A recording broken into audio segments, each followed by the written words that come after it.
Ayo, ayo, ayo, ayo, ayo,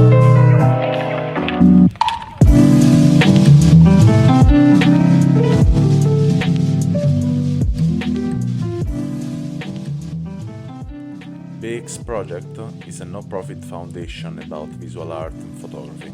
If you want to help us, just drop a donation on buymeacoffee.com/BerlinExplorer.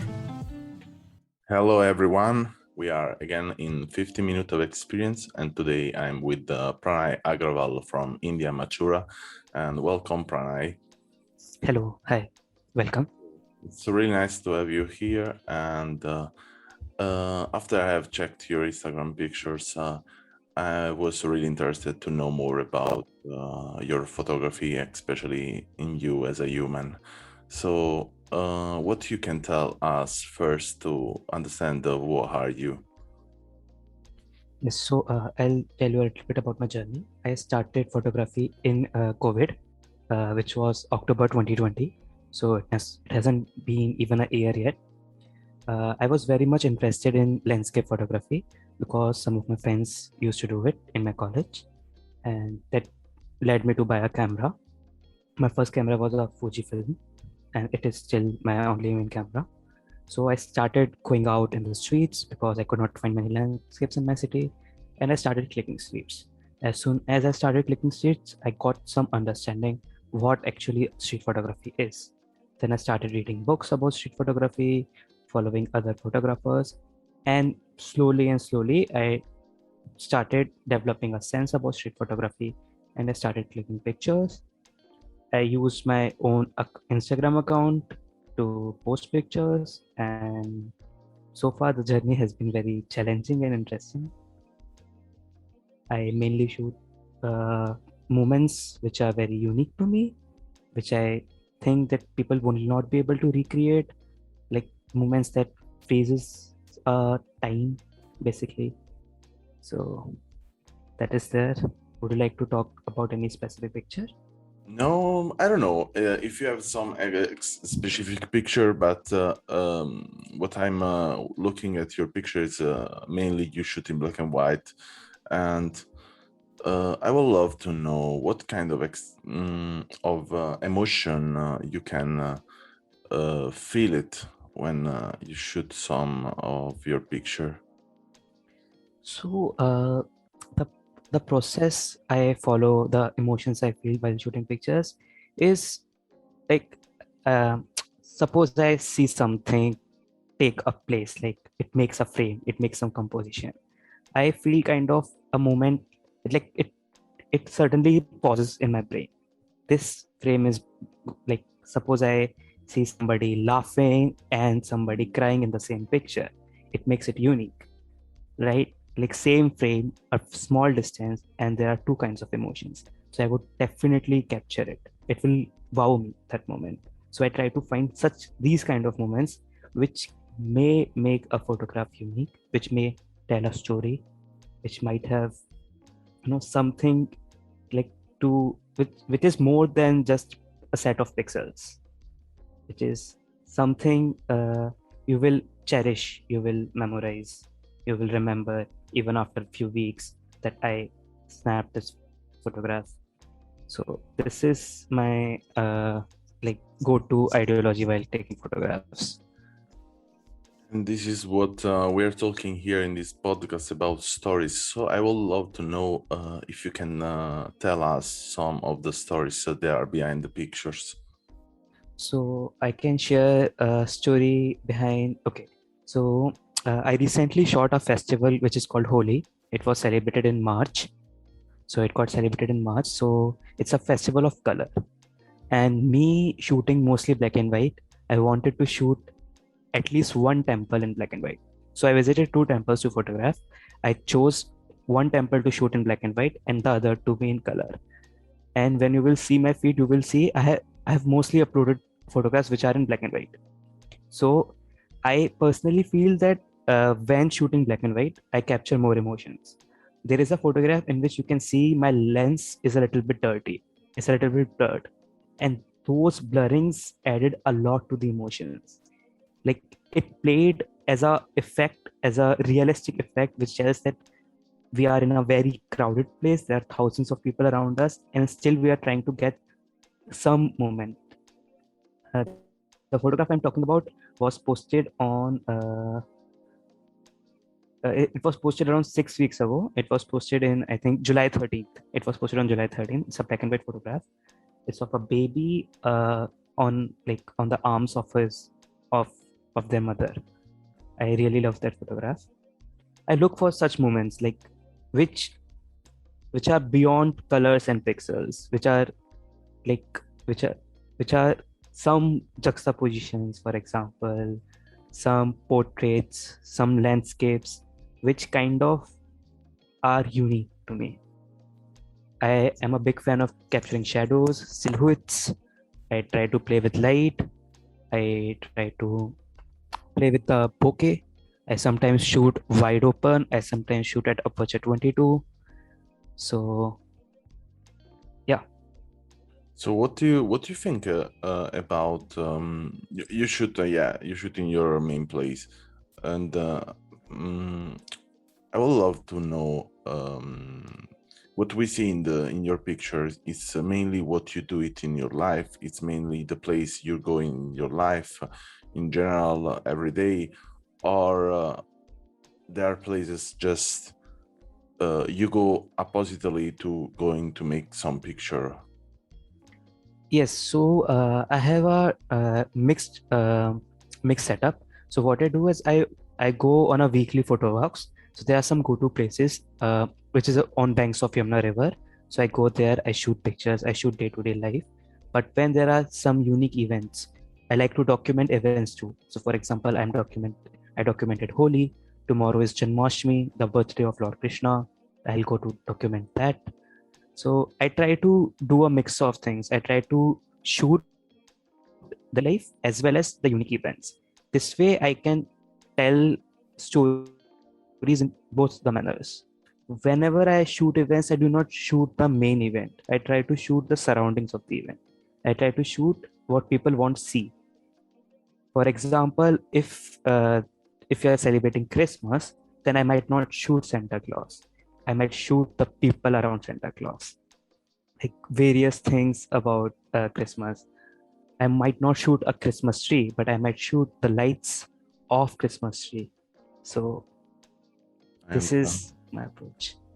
So I would love to know, especially in your place, for sure there is an up and down between rich and poor people. And what is your feeling about the people are really poor in your country?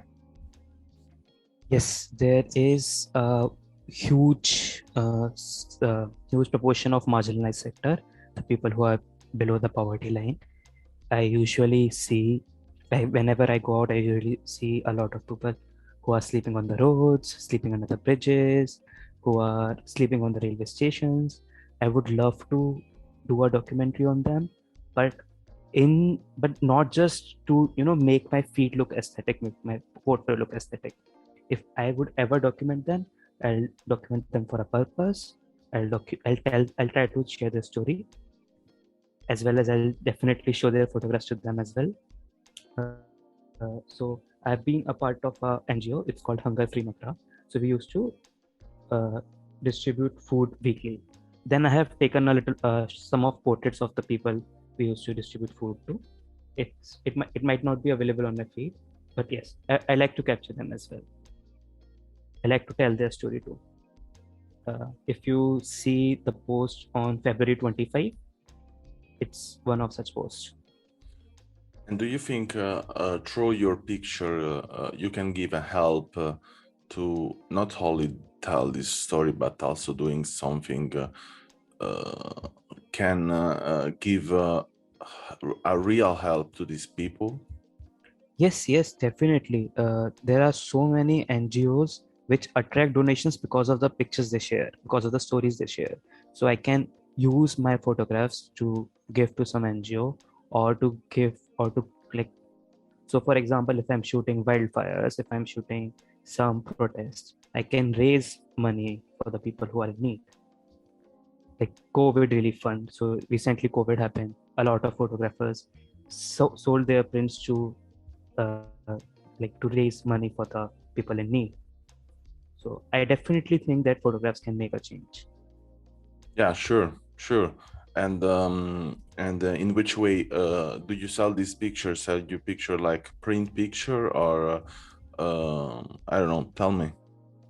So I haven't sold any photograph yet. I haven't published any photograph yet. They're only on my personal feed. But if I get ever any option to, I would definitely love to sell the prints. I would definitely love to sell the digital versions as well. And I can also like lend the photographs to magazines if they want to sell it, if they are looking for a good cause. I would definitely do that. Okay, perfect. So I'm looking forward to publish something with you, and then we can develop this money to helping some NGO to help people in your country. Will be Yes. definitely something full of experience.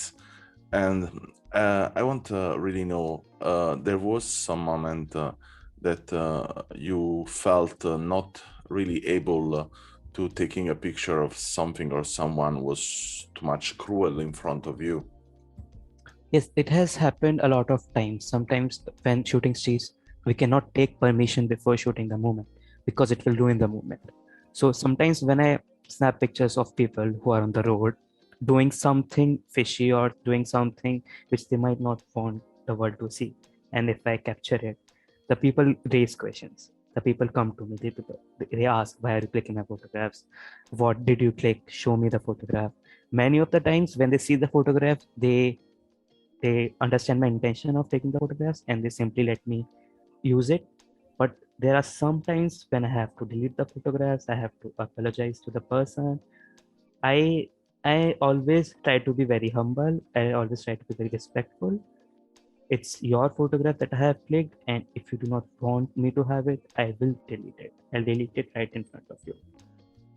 So this is my take.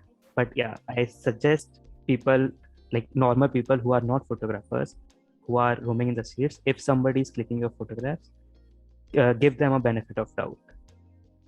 So That's what my suggestion would be. just another pair of question, and then we can stop our podcast. But I would love to know that what do you think about the experience to exchange picture with other people? Did you connect with someone already and talked about what you're doing during shooting the pictures? And I don't know, in a way or another, this connection created some good feeling or bad feeling inside of you? Yes, so I usually share my pictures, talk about my pictures with other photographers I'm friends with the other photographs I go on photo walks with, as well as I show the photographs to my family and my normal friends who are not photographers to get their opinions, to ask what they really feel about the photograph, what else I missed, what else I could show. Is the editing too much? Can I be more minimal? Can I be more complex while telling the stories? So I'm usually like battling inside out about my photographs, as well as I take opinions from people, and generally they're very helpful. I get inspired from other photographs as well. There are too many photographers who are on Berlin Explorer project as well as beyond, and Yeah, they're I have seen that you have a lot of different publication in yes. different footer in on Instagram. And do you usually connect with these other pages, or they connect with you? So usually these pages share the photographs using their hashtags. So there is not even a single communication while they share the photographs. They just pick the photographs from the hashtags and they share it. There's some contests which take interviews, which talk to the photographers, but mostly they just share the photograph for their page, and they might give you a thank you or something. So like I really liked Berlin Explorer project because they are taking the interviews, they are talking about photography, they are promoting it as an art. I I'm, really I'm, like. I'm happy for that because it's something I do it with all my passion and love. And I'm still figuring out what can be also the next step. I'm always looking in the next step, especially also if I'm doing something here and now. I look always forward and see, okay, what can be the next step? What can be the next future? What can be a good way to promote, but not only promote, because in this case, for example, also with this podcast, what I'm trying to do is to give a voice to the photographer, but not only to the photographer. For now, I talk only with the photographer, but I'm trying to invite to the podcast also editors, gallery, publishing house. People are behind this work, but not only. Also, only people take picture every day, but they don't identify themselves as photographer, for example. This will be the step to go forward to what we do, because we are actually in a world full of images, and could be really easy to watch all of these images just as zapping, and without having any curiosity or pleasure to know what is behind this, what is behind that. And just to close our talk, I would love to ask you, especially, what is your feeling when you connect with the children you find in the street?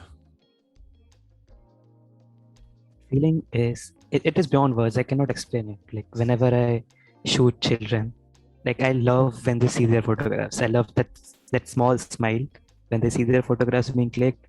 They get more active, they get more enthusiastic. And whenever I go back and look at the photographs, I miss those children. And I usually, when they are around, I usually go meet them regularly. But sometimes when I shot them in some other place, it might not be possible to meet them. So yeah, these are the photographs, these are the moments which I keep with me. Okay, so thank you a lot for your time with me, and this was Pranay AGRAWAL, and you will find a link in description to watch the work of him. And probably we are going to make some books for developing foundation and funds for Indian poor people. And that was really nice and also inspiring. And thank you a lot. Thank you. Thanks for listening to our podcast. Learn more about our project at allmylinks.com/Berlin Explorer, or visit our Instagram and follow Berlin Explorer Project.